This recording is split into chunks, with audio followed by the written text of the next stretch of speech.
Hello everyone, right, okay, this hopefully should be my last little video. I've now got the acrow here. For those that don't know what an acrow is, that is an acrow, used in building.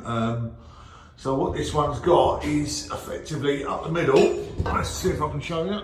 It's got a hole, and that hole goes over the thread of the middle there. And so what you do is, I haven't actually got it set up properly, but you effectively put the hole up onto here and then have everything sort of done up tight. Remember I said to you about the thread? Make sure you got sort of equal amounts either side as best as you can. You will need to go up and down with this.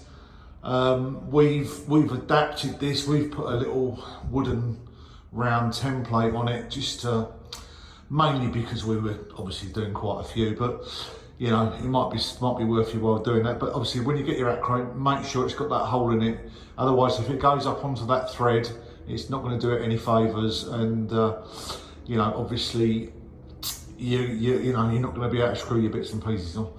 Right, so that's the acrow. Hopefully now you know what one of those is if you didn't before. Yeah, most important bit of a kit for us. You struggle without one of these, honestly. 30 quid well spent, believe me. I want to talk to you quickly also about polycarbonate. Unfortunately, I was going to show you me removing this poly on the gold pod, but I think the reality is that it's not really going to help. I'm not going to have everything loose like I'm telling you to do. Obviously it's like anything, isn't it? You know, when you're taking something apart, it's a lot easier than putting something together. So, you know, I'll sort of give you the general gist of it anyway. But I also just wanted to mention, and I'll show you down here. Remember I mentioned about those little white washers? Well, this is a handful of them on here. What we do is, what we found is that if you spread the washers out, obviously 2 washers per bolt. Traditionally, you'd put a washer on like that one is, you know, like either side of the bolt and either side of the nut. This was our first ever pod, this was the prototype, so we did that. But like I say, it's something that we've learned along the way. You don't really need to do that, but what you do need to do is you need to put that little washer inside, in between the bottom leg and the main leg. So you go bolt, leg, washer inside, goes through, washer the other side, leg, nut. Okay, got it?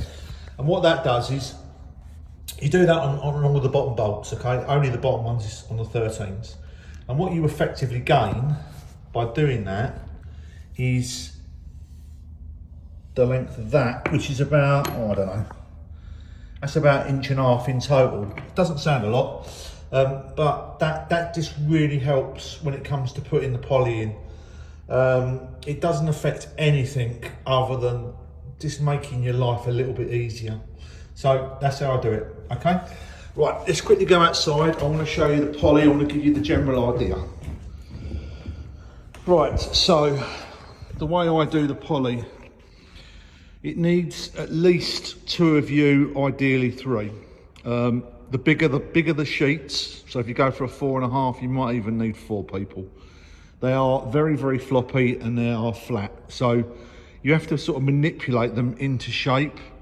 So the way that we do it is, I have a guy standing on the inside of the pod, okay? Obviously wearing gloves, polycarbonates, very sharp, I think we've already mentioned that. 2 of us are on the outside of the pod. One is basically working at that corner, whilst the other's working that corner, okay? So what the guy does is he sort of lifts the polycarbonate in, and we try and slot it in at the bottom. Now, obviously the polycarbonate is wider than the frame. So only by, you know, 1 inch or whatever, but enough. So the guy on the inside, he has to sort of almost manipulate the polycarbonate and create a little bit of an arc to enable that to fully fit in at the bottom. The guys that are on the outside then literally you've got to work together as a team on this. you need to go up about, I don't know, a couple of foot, but the same, whatever you do one side, you've got to do the other. So let's say you've gone up a couple of foot, okay? Then you need, what used to be me, I used to be up the ladder.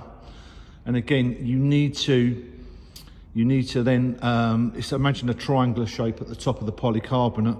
You need to sort of bend that out a little bit and then poke that in at the top, and then slowly but surely work that down both sides. What you're trying to achieve is, obviously you're trying to achieve the polycarbonate going into the frame, but it does tend to, you know, it sort of goes one side and not the other. And like I said earlier, honestly, don't be scared of this stuff. It's you know, I'm quite a, you know, like I said, I'm a mechanic by trade. You know, I'm used to bashing things about, and you know, I've got hands like human hammers. So they literally were. I had to physically beat some of these in. Okay, you beat one side, you beat the other. You got a guy pushing from underneath. You got me smashing it down.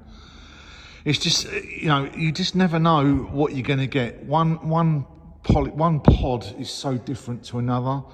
These are made, you know, totally bespoke. So sometimes they fall in, and you're like, Spence, what are you talking about? And other times, you know, you're in for a bit of a fight. But as long as you know, keep your cool and everything goes according to plan, you're going to be okay. But you definitely want to. The guy up the ladder, he wants. The temptation is the guys down the bottom. They want to thump the polycarbonate and work it up to the guy up the top. That's no good, because the guy at the top, he's up a ladder, and simply you can't do what you need to do. So the guy up the ladder needs to manipulate it down. Bearing in mind, obviously the frame's still quite loose. You've got an element of movement, and it's not until you know, in this scenario, the door, the gap's there. So I would literally start there. Once that one's in, you know, you move round to your next one, and so on and so forth, until you're back here again, and you've got your gap to actually stand in with your ladder to get up to the top. And only at that point, once you've got all of that done, you know, I personally wouldn't tighten a bolt in the slightest. You know, I'm not saying have them finger tight. You want to sort of go sort of in between a little bit. They've got nylock nuts on them, a lot of these, so you can only go so far, and then you've got to do them up with spanners or whatever. But I personally would tend to get the nut sort of, I don't know, let's just say to do it up properly, it's 4 turns, I'd do it 2. Do you know what I mean? That sort of thing. And then once the poly's in and you're happy with what you see, at that point, then you go for your tighten. Again, I would start at the top, start with your 17s first, and just basically work your way down as if you've done it already.